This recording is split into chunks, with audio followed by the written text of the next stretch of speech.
Kal Allah Malak Yahweh, Wa Yahushai, Ba Hashem, Rahakwadash.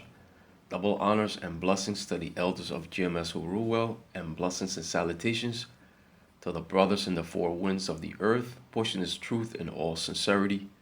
With that being said, Shalom Israel, Barakatah.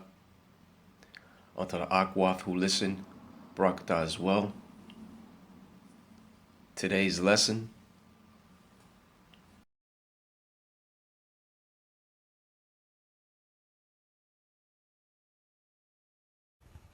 For the first time since it officially joined NATO, the Swedish flag has been raised in a ceremony at the alliance's headquarters in Brussels. Both Sweden and Finland, which have cast aside their neutrality, have been taking part in the largest NATO military exercise since the end of the Cold War. All this amid warnings of a renewed threat to Europe from Russia following its full-scale invasion of Ukraine. Jonathan Beale reports from the Arctic Circle. NATO says it's a bulwark for peace, but it's preparing for war. This just part of its massive military exercise taking place right across Europe.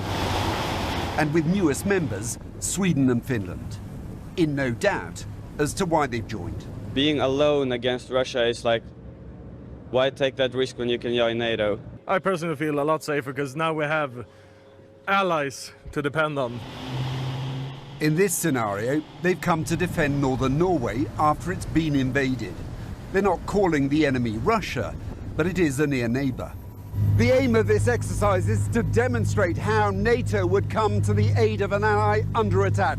It is the very principle of the alliance. An attack on one is an attack on all.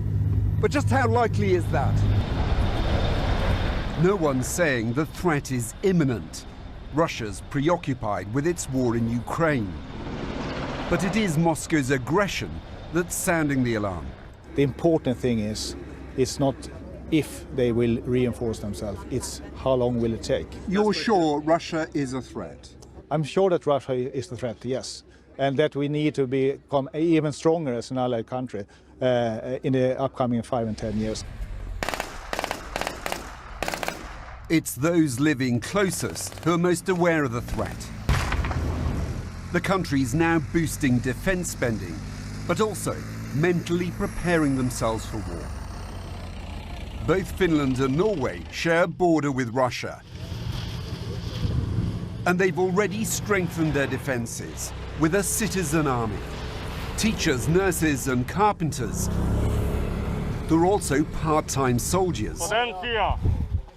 These are members of Norway's Home Guard. But it's no dad's army. Most are young and ready to fight.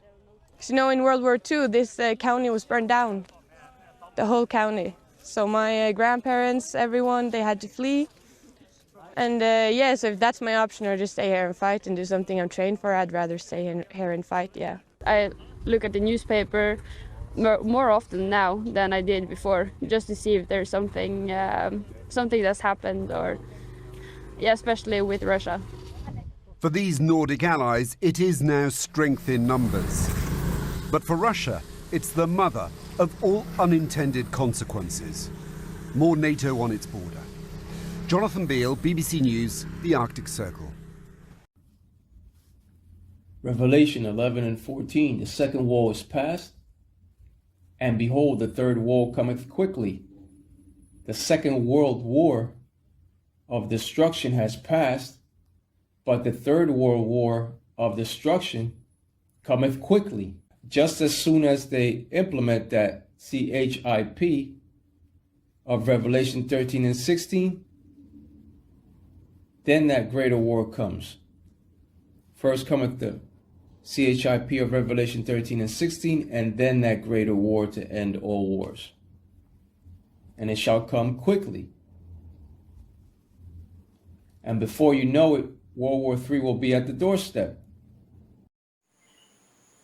But with that, Kal Allah Malak Yahweh, Wa Yahushai, Ba Hashem, Rahakwadash, and double honors to the elders of GMS who rule well. Blessings out to those men, and blessings and salutations to the Akim out there in truth, pushing his word in all sincerity. With that being said, Shalom Israel, Barakatah.